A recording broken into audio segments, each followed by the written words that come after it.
বাপু আমি গরিব মানুষ, কি দিব? আমার সেদেরে আমার হাতে তুই দিছে ওর কাছে ঠান্ডা দেবে আমি সেদেরে আমার সেদে বস ঠান্ডা বস ঠান্ডা বস ঠান্ডা। এই দে সাদা দে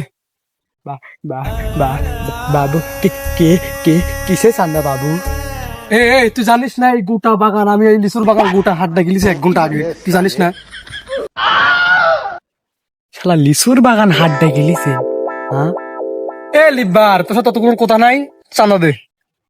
ভাই আমি গরিব মানুষ, নুন আনতে পান্তা ফুরায়, দিন শেষে 500 টাকা করে পাই ভাই, আপনি কি দিব কন? ও আচ্ছা বুঝছি, আচ্ছা ব্যাপার না, দে 300 আমার 200 তোর দে।